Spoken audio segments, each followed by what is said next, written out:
আর কত কি করলে দলে জায়গা হারাবেন সৌম্য সরকার, এই প্রশ্ন এতদিন ধরে ঘোরপাক খাচ্ছিল সমর্থকদের মনে। তবে অবশেষে সেই প্রশ্নের উত্তর পেতে যাচ্ছে সবাই।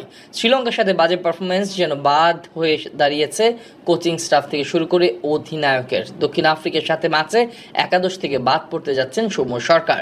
বিশ্বকাপে নিজেদের প্রথম ম্যাচটাই ছিল বাঁচা মরার। আসলে পরবর্তী রাউন্ডে যেতে হলে লঙ্কানদের বিপক্ষে ম্যাচে জয় পাওয়া ছাড়া আর কোনো উপায় ছিল না শান্তর সামনে।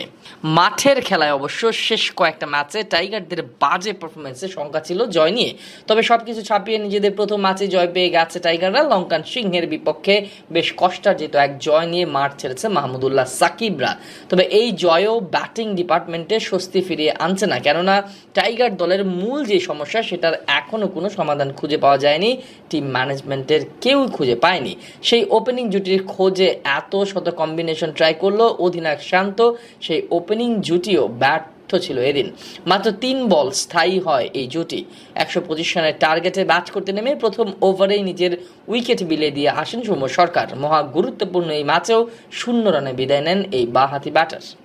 এক ম্যাচ ভালো তো এক ম্যাচ খারাপ, এমনভাবে এগিয়ে যাচ্ছেন সৌম্য সরকার। সাম্প্রতিক সময়ে ব্যাট হাতে টাইগার দলের সবচেয়ে অধারাবাহিক ক্রিকেটারের তালিকা করলে বেশ এগিয়েই থাকবেন সৌম্য সরকার। জিম্বাবুয়ের সাথে 2 ম্যাচের সুযোগ পাওয়া সৌম্যর ব্যাট এক ম্যাচে হাসলেও পরের ম্যাচে আবারও ব্যর্থ। 34 বলে 41 রান করার পরের ইনিংসে আবার আউট হয়ে যান 7 বলে 7 রান করেই। এরপর যুক্তরাষ্ট্রের সাথে আবার প্রথম 2 ম্যাচে খুব একটা সুবিধা করতে না পারলেও তৃতীয় ম্যাচে আবার গিয়ে ঠিকই রান পেয়েছেন। প্রথম ম্যাচে 20 রান করলেও দ্বিতীয় ম্যাচে বিদায় নেন গোল্ডেন ডাক মেরে। এরপর তৃতীয় ম্যাচে অবশ্য খেলেন 43 রানের এক ইনিংস। শেষ ইনিংসের পর থেকে আবারও সেই চিরচেনা সৌম্য ব্যাট হাতে, যিনি দলকে বিপদের মুখে ঠেলে দিয়ে আসছেন বারবার। ভারতের সাথে প্রস্তুতি ম্যাচে বিদায় নেন 0 রান করে।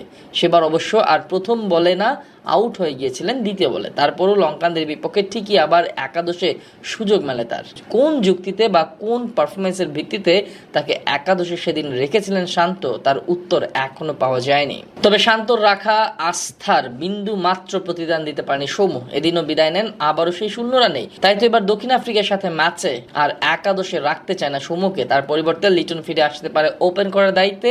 সেক্ষেত্রে একাদশে সুযোগ পেতে পারেন জাকির আলী অনিক। এখন শুধু দেখার অপেক্ষা সৌম্যের একাদশ থেকে বাদ পড়াটা দলের জন্য ভালো কিছু বয়ে আনে নাকি সবকিছু একই রকম থাকে।